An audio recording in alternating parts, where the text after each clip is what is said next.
park should be a place where people can move their bodies, get fresh air, and enjoy nature. National parks we think of as big open spaces, but what we were learning is that even in a small park like DeLong that's less than 1 acre, we can provide environments for natural habitats. When DeLong was designed by the city, they asked for input from the citizens.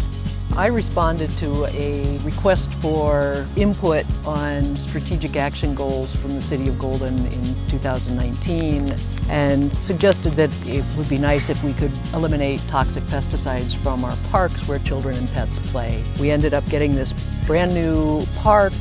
It's managed organically. It opened in June of 2022.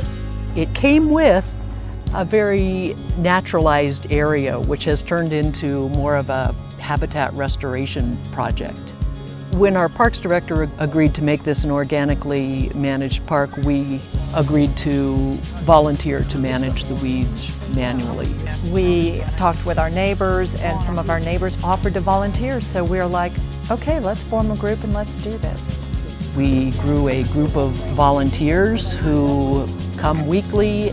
I really love the Weedbusters group. We're not only a group here in the park, but we've formed a community and we support each other. We do potlucks together. We're learning from each other all the time, and it's been a real support system.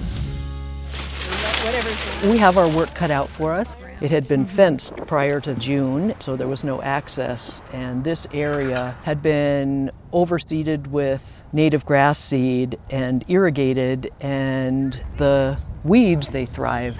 I walk my dog past here almost daily. I watched in March and April as the weeds went from little things to 2.5 feet to like 4 feet. And the grass, which was new, was very short. It was overwhelming. There's too much. We're not going to be able to do this.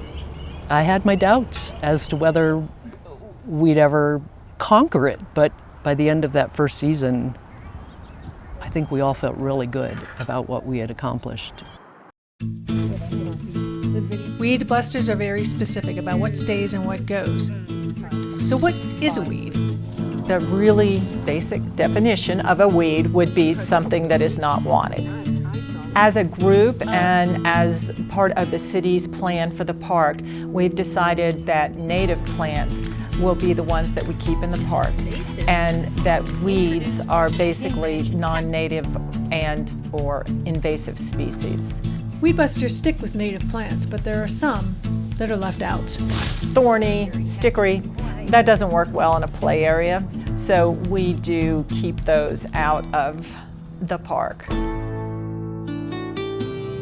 We have had some success, and when I say some success, I mean that we're in our second year now and we have a beautiful area for the children to play. The neighbors initially were a little worried that it would be just weed filled, and a lot of them have come around and really appreciate now some of the natural beauty.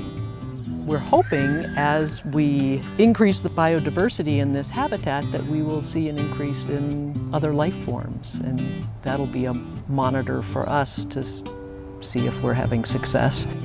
We get a lot of positive feedback from passers-by when we're out here and people who use the park and bring their kids and dogs here.